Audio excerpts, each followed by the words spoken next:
Hello and welcome to the Preserving History and Democracy podcast. My name is Cynthia Diaz, Communications Coordinator for the Joniana County Clerk's Office, and today is a little bit different. We are joined by Jacob Slaughter, who is usually behind the cameras, but today he is joining us in front of the cameras. And today we have one of the most awesome guests we've had on our podcast, the incredible Jim Eckles right here on my right. He actually holds... Wow, that's over the top. I know, but he actually holds, one of the most viewed videos on our podcast. So, Jim, welcome. How are you doing today? I'm fine. I'm glad to be here. Awesome. We're happy to have you. So, like Jacob said, your other topic that you did for us last time, the Rockets, Ranches to Rockets, one of the most popular podcast topics that we've had. So, it's an honor I to hope have you people back. like this one as well. Absolutely. I This think one they is will. Really exciting. Can you go ahead and start telling us a little bit about yourself? I'm originally from Nebraska, came to New Mexico to work at White Sands Missile Range in 1977 in the Public Affairs Office. And I got there in September of 1977. 2 weeks later, they said, hey, Saturday we're going to go open Trinity Site to the public, where the first atomic bomb was exploded. And Public Affairs ran those open houses. And that started me down this road of kind of becoming an expert on Trinity Site, because eventually I have to run those open houses. I have to take news people out there. I took Walter Cronkite to Trinity Site and did a stand-up at the obelisk and stuff. News media, historians, they ask questions. The public's always asking questions. So since 1977, I have been learning about Trinity Site. And the obvious first question is, why is there a Trinity Site, right? Why a test? And it's kind of simple in the fact that the people at Los Alamos designed two different kinds of bombs. The one using uranium was called Little Boy, and it was a very simple design. It basically used a cannon tube and fired one chunk of uranium into another chunk of uranium and compressed them. The atoms got closer together, and you start a chain reaction, and you get splitting atoms, lots of energy release, neutrons splitting more atoms. That's what the chain reaction is all about. A simple design, and that's the bomb that was used over Hiroshima. So it wasn't tested except for over Hiroshima. When they discovered that they could make plutonium in a reactor and that it was fissionable as well, could be made into a weapon, they thought, well, we'll put that in the Little Boy bomb.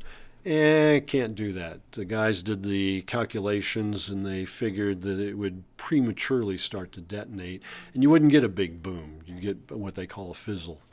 So they came up with a different design, and this design used a ball of plutonium about this size. That's all it was. This is within a few tenths of an inch of the actual size. Would have weighed about 13 and a half pounds. In fact, President Truman, in his diary at his library, they used to have his journal open to the page where he says it's amazing what 13 pounds of material can do. Right. And only 20% of this actually fissions and explodes. So this then is surrounded by 5,000 pounds of high explosives. And the idea is to get the high explosives to all explode. There's 32 little individual pieces, all explode at the same time, compress that to the size of a golf ball, and get your chain reaction going. The problem this was an engineering problem, was getting all those chunks of high explosives to go off at the same instant so you get that symmetrical compression to take place. So it blows out one side or the other, you don't get a chain reaction. And so the scientists said, we got to have a test. Right. And they convinced Groves to do that. And he green-lighted it in 1944. And then they started looking around for a place. And I've got a slide with Ken Bainbridge in it. Ken Bainbridge was the test director. He's the guy that coordinated everything and made it happen. It wasn't Oppenheimer. He was busy at Los Alamos. And so Bainbridge and his crew looked at different places to actually do the test. It included the lava fields up by Grants, an island off the coast of California, the Desert Training Center in the deserts of California, Padre Island, the sand area off the coast of Texas, the sand dunes up in southern Colorado, and a couple of places in what was then the Alamogordo bombing range. which is now White Sands Sands. Missile Range.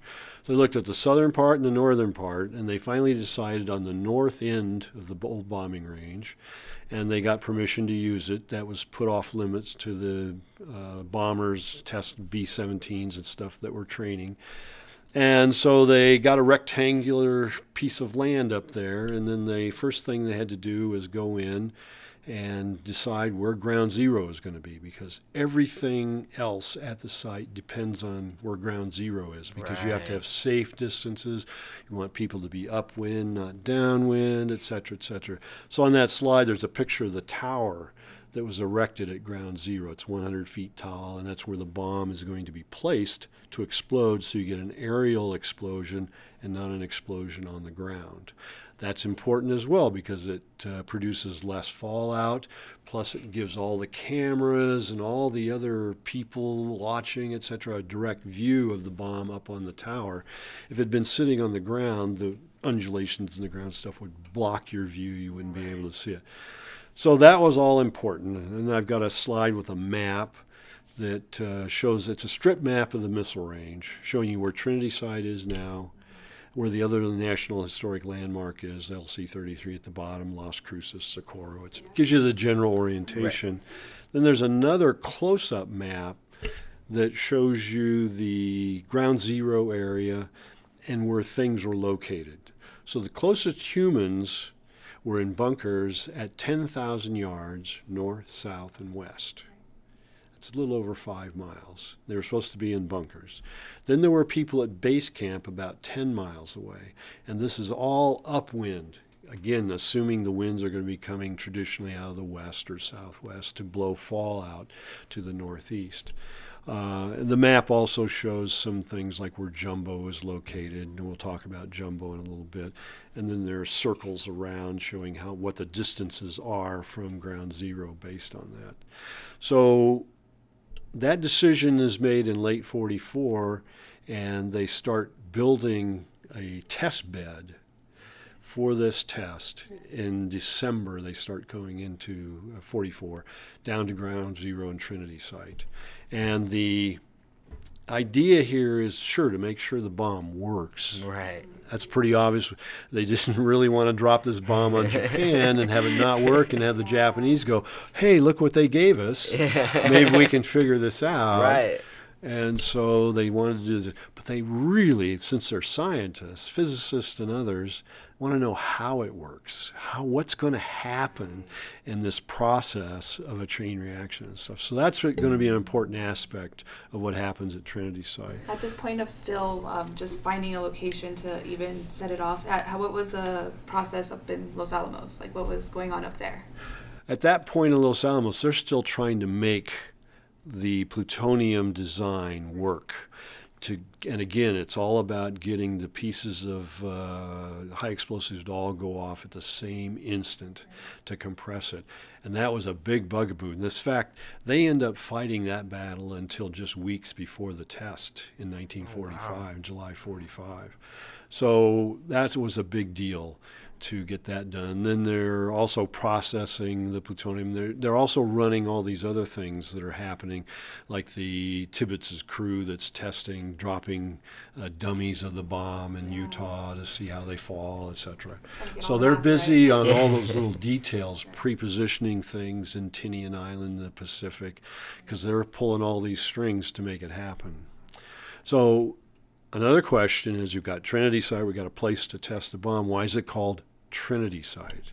That's a big question, right? So the traditional answer, and I think the one with the most evidence, and Groves wanted to know this too. General Groves, who was the head of Manhattan Project, wrote Oppenheimer after the war and said, why did you call it Trinity Site? And Oppenheimer was a little unsure about that. Yeah. He wrote back, he said, I'm not sure, but I seem to remember reading some poetry, and reminded me of a poem about batter my heart, ye three-faced God, and which would be a trinity. And so he said, let's call it Trinity. But he was uncertain about it. He wasn't real positive about it, which is a problem. because now that uncertainty allows other people to insert other kinds of explanations. And if you're going to do a book about Trinity like I did, you got to come up with something different because it's covered. Right? It's covered all this detail. You got to come up with new information. Right. So that is one thing that people focus on. The more current books will have pages on why it's called Trinity Site. And they go into Pueblo theologies, Far Eastern theologies. I mean, it just kind of gets ridiculous.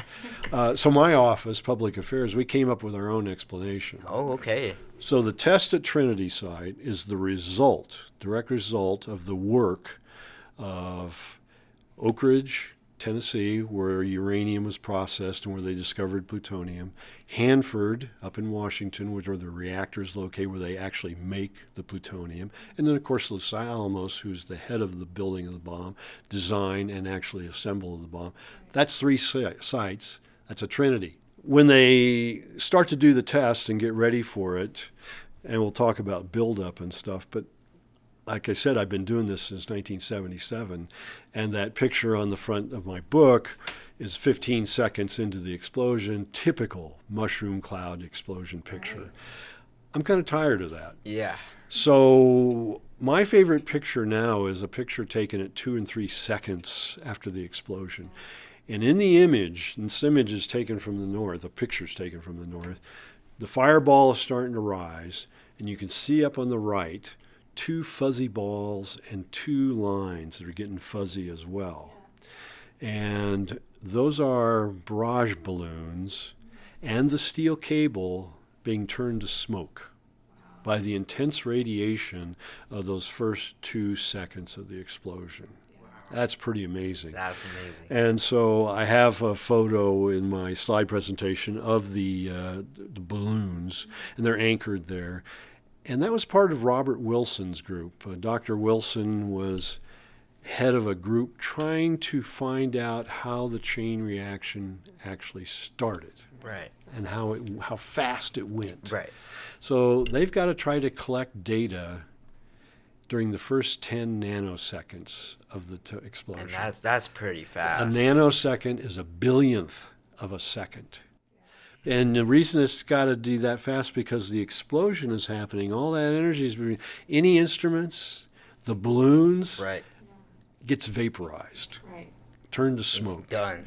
It's toast. So how do you collect that data? So he's got a team that's trying to do this. The barrage balloons was one of their efforts. They had a cable hanging between the balloons and an instrument hanging down the barrel trying to collect something. It failed. There was one test they did, though. Bruno Rossi, who was an Italian, came over after Fermi, Enrico Fermi, the Nobel Prize winner that joined from Italy, that joined the people at Los Alamos. Rossi came up with an idea of putting an instrument right by the bomb and having a signal come down a wire, go underground into the North 1000 bunker, and they actually were able to record a spike in voltage in this ionizing chamber that they had up there. Anyway, that's getting a little nerdy here, but it did produce a result during those first, and that's the instrument that he invented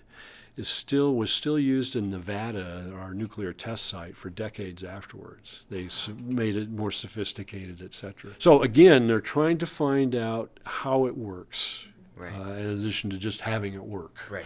Because it's going to lead to more development and stuff and correcting mistakes and all that. So then I've got a picture, Ken Bainbridge and Bob Wilson. I've just mentioned both of those guys. They came to visit Trinity Site, and I was their escort, and the Smithsonian brought them out, and we walked around to Ground Zero, and the Smithsonian interviewed them and stuff. It wasn't very sad. You can go online and listen to the interview. It's not very satisfactory because they kept interrupting each other as they told stories, and one guy started talking, the other guy started. Nothing was very satisfactory. But I got to meet him, and it was a hot day, and I've got a picture of him. Oh, that's pretty cool. But I wanted to, and they're the guys that really were responsible for making the test itself work, because they're responsible for the details. I want to talk a little bit about Oppenheimer. I mean, he's the overall head. He gets all the credit because he's the most important guy. Yeah, but that's what you hear all the we time. forget these other guys now, unfortunately. But I got a picture of Robert Oppenheimer, and he's with his friend Ernest Lawrence, who at the University of California. This is long before World War II. And if you look at the picture of Oppenheimer, the curly hair and stuff, you guys may not know, may not look familiar to, but he's a dead ringer for Bob Dylan in the 1960s. I mean, he looks just like Bob Dylan. It's the only reason I threw in the picture. Well, he looks a lot like the movie. Okay. Cillian Murphy, right? So he looks like him. Yeah, I thought it was very similar. So the next slide, though, is about Oppenheimer. And I just want to say that, he gets the credit he's due because he's a university professor. And Professor Lawrence is a Nobel Prize winner. He's an important guy. Right. And the government's leaning on Lawrence. He convinces the government that Oppenheimer needs to be included in stuff. And so they put Oppenheimer on a committee to review Britain's work on the bomb and stuff. This is like October of 1941. So Oppenheimer's on this committee, he gets onto another committee, he starts kind of organizing committee, doing layout and stuff like that, getting people together to talk about theoretical approaches to things. And just a year later, October of 1942, just that 1 year time, he's appointed to head Los Alamos. Wow. That's, I think, tells a lot about who he was and the kind of impression he had with people and what he was capable of. So at Trinity Site now, I mentioned that they had bunkers at north, west, and south. I've got a picture from West 10,000. It was taken in 1952. And you can see in the picture that things are starting to wear away and fall apart and stuff. By the mid-60s, the Army will bulldoze and burn all these bunkers, and there won't be anything left of them because they're a safety issue. And unfortunately, they're gone. Oh, man. Now, there are a few artifacts from those sites left, and in the next picture there are concrete bunkers at north and west. These were camera bunkers. They've got little round holes in them, different sizes for cameras to look at. And there were cameras up on top as well. And Berlin Brixner was at North 10,000. He's the one, the pictures like on the cover of the book and stuff, those are all taken from North 10,000 using a Mitchell 35 millimeter motion picture camera. Right. So now a Mitchell camera is kind of state of the art in the Second World War. Yeah. It's the same camera that they used for Gone with the Wind, The Wizard of Oz in the late 30s. So it's a pretty sophisticated camera capable of taking great pictures and stuff. So I've got a picture of one of these concrete bunkers at North 10,000. Jim Konetka's in the photo. Jim is an author and a friend, and he's written The General and the Genius and also City of Fire about Los Alamos. So he's an author as well. Yeah. He and Rob Hermes, and I'll mention Rob, they join me at Ground Zero every open house, and we answer questions. So the next slide is South 10,000. South 10,000 is a little different than North and West. South does not have a camera bunker, but it is the control bunker. So this is where everything is controlled. And it's not only throwing the switch to do the countdown and make the bomb go, but also to turn on, 50-some cameras, seismographs, make flares go off at the right time so they can illuminate the mushroom cloud, things like that. All that's controlled from South 10,000. Okay. And so there's lots of wires coming out of there. And so that's where Oppenheimer's going to be, and Bainbridge. Right. And they're in the bunker with some other guys, and they're the ones that throw the switch. General Groves was at Trinity Site for the test as well, but Groves and Oppenheimer had a thing that they could never be in the same place, never in the same plane or anything like that, in case there was an accident or a problem. Right. One of them has to live.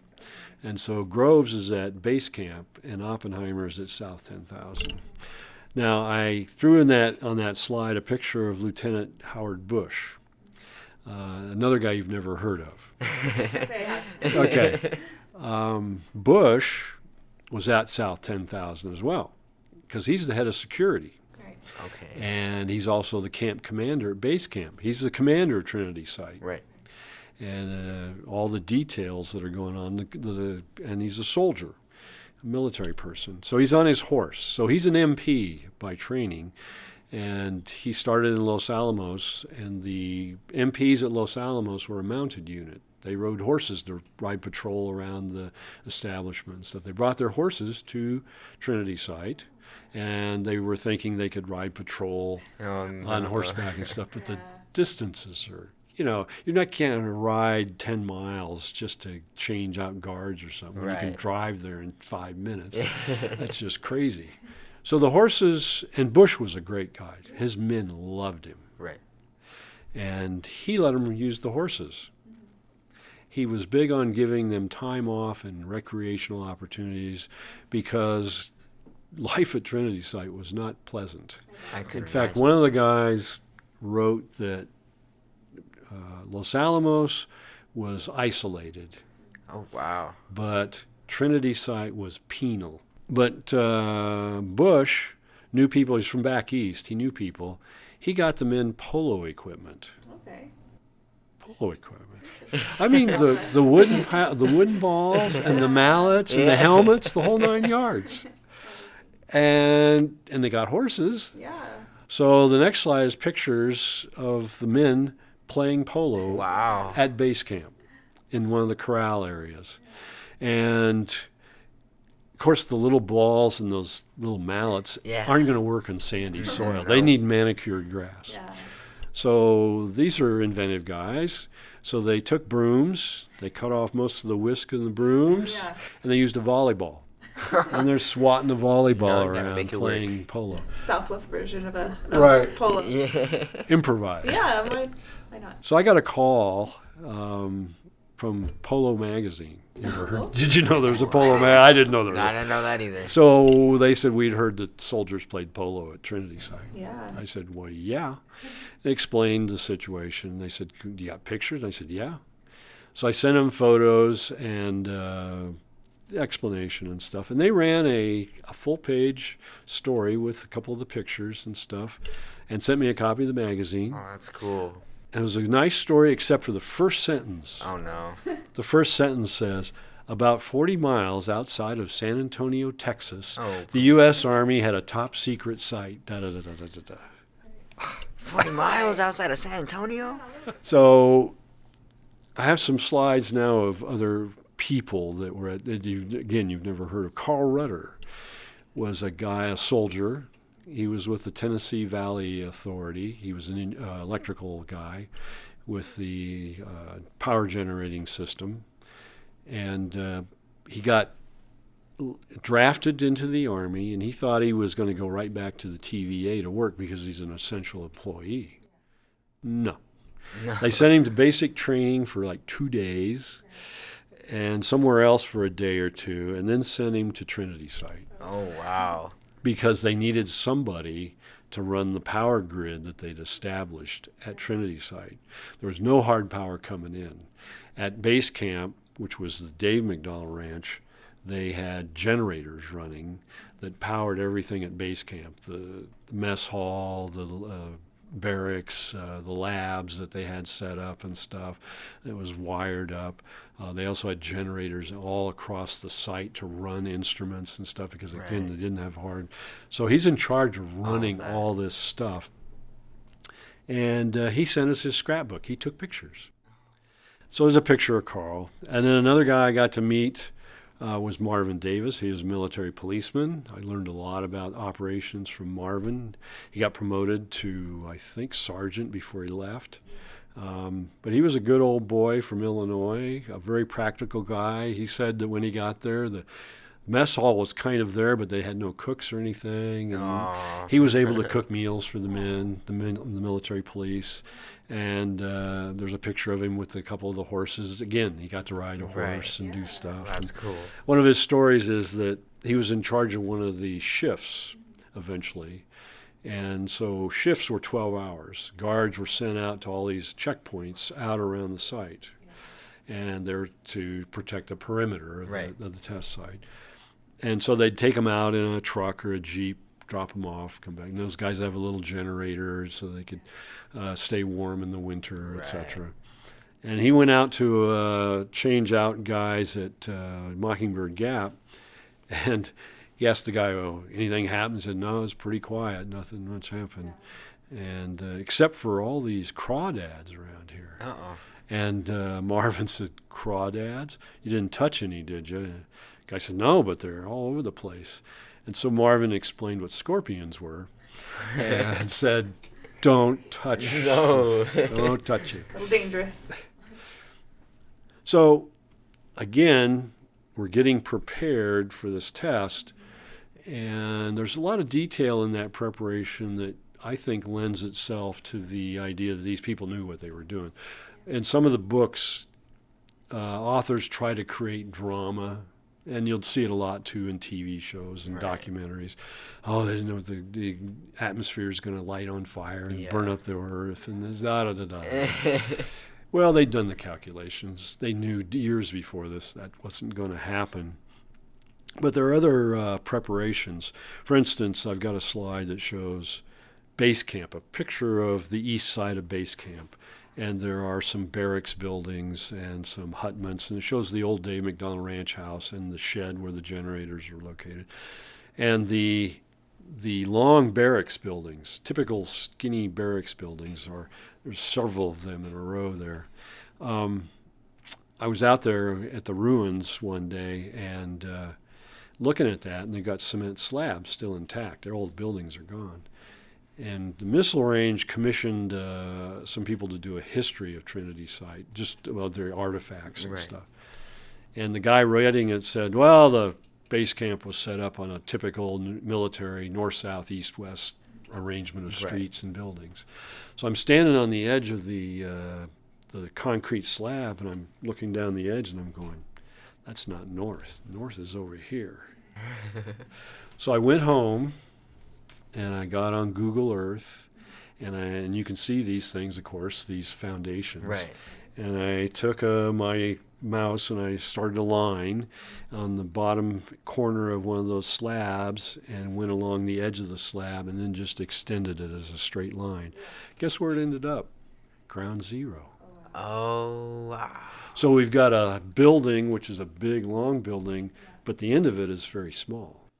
So it's the small end that's been exposed to the shock wave that's going to be coming from ground zero, so there's less possibility of damage to the building because of the shock wave. That's the kind of detail these guys were involved in. Also, every person out there was issued welder's goggles or a piece of smoked glass and cardboard so they wouldn't be blinded by the intense flash of light they knew was going to happen. Again, another little detail, preparation, they knew what was going to happen. I've got a slide in that shows kind of base camp today. There's not much there. Another preparation was on May 7th, 1945. They exploded 100 tons of TNT on a 20-foot wooden platform. And this was done for a number of reasons. One was to calibrate instrumentation, because you've got a known amount of explosive. Right. And if you've got shock gauges and things set out a certain distance, you can say, well, that's 100-ton damage or impact on that gauge. Also, they were testing the timing system. They're running that, I said before, the timing to automatically turn everything on. Right. Well, they tested it here on May 7th to explode this 100 tons of TNT. And you can see in the picture the stack of TNT, the boxes of it. It was unloaded at the Pope siding, trucked over and stacked up. And it's a good thing they did, because the timing wasn't quite right for all the cameras. Because they've got some cameras that are running at several thousand frames a second. So if you turn that camera on too soon, it runs out of film before the test even starts. And so you got to have it just right. Right. So they were able to adjust the system and whatnot.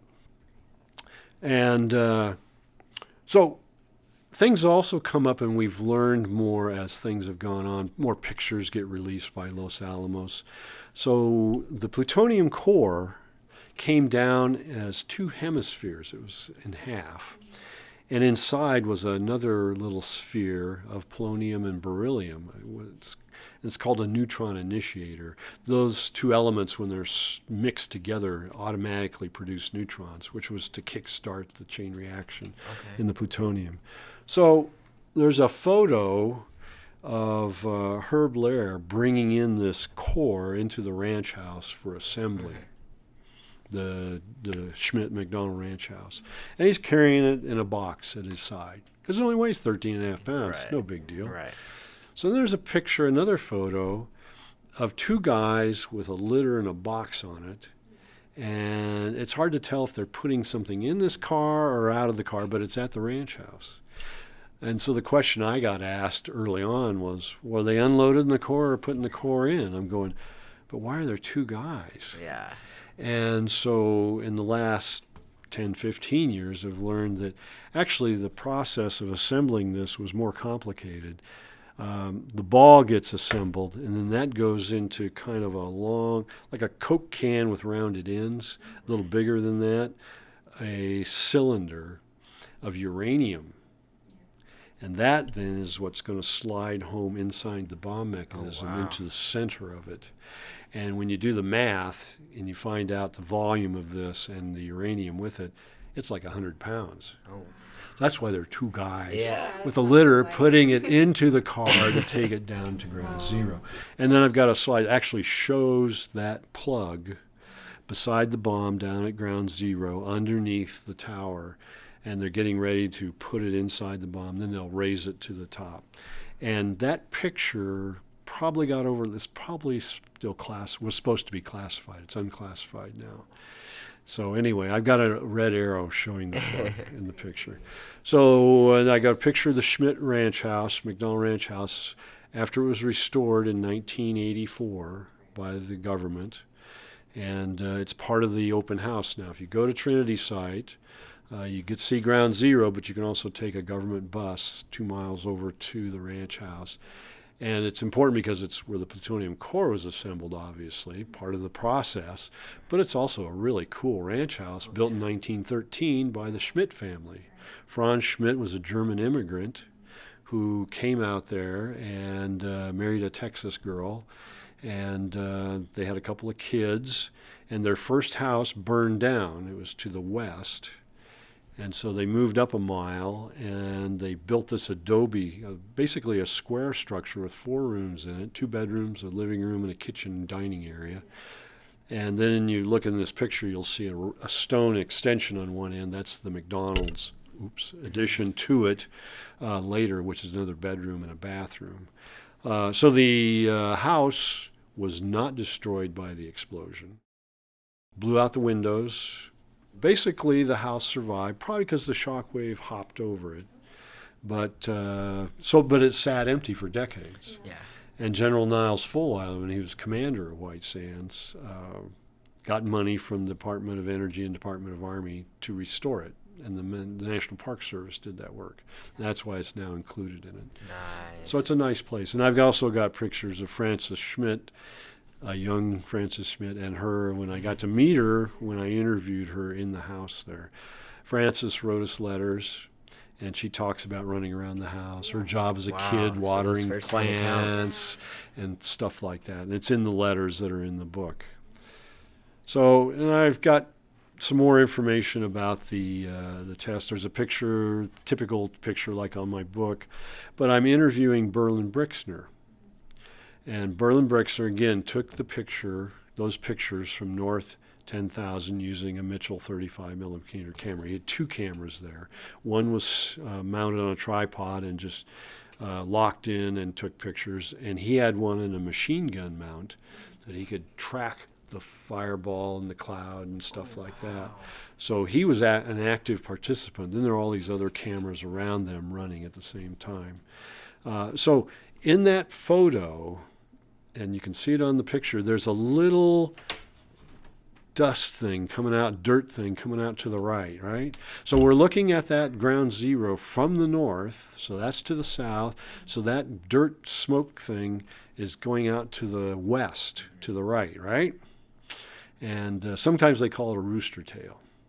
Okay, so the next picture is taken by Jack Abey, and it's this color photo. Okay, Jack is the only guy. I mean, there were other cameras with color film trying to capture the event, but none of them came out. They were all ruled inappropriate or unusable. But Jack was at base camp southwest of Ground Zero, and he was given film, and he had his own camera, and he was told to take pictures if he could. So he sat on a chair with it backwards so his arms could rest on the back of the chair, 35 millimeter camera, and he saw the flashlight, and he's going, oh my gosh, and he has to turn the lens down and stuff, and he snaps 2 or 3 snaps, and this one is the one that came out. So it's the only color image of the test. Wow. Now, Los Alamos got it confused a few decades ago. They had the color image. For some reason, somebody thought it should look like that image, the black and white image. So they put the rooster tail in Jack's photo out to the right. They flipped it. And when I met Jack here and this picture's taken, he was grousing to me that they flipped the picture and they won't listen to him and it's wrong. And so we got that straightened out. And because from the south, you're looking north, and the west would be to your left, which is where the rooster tail should be on that photo.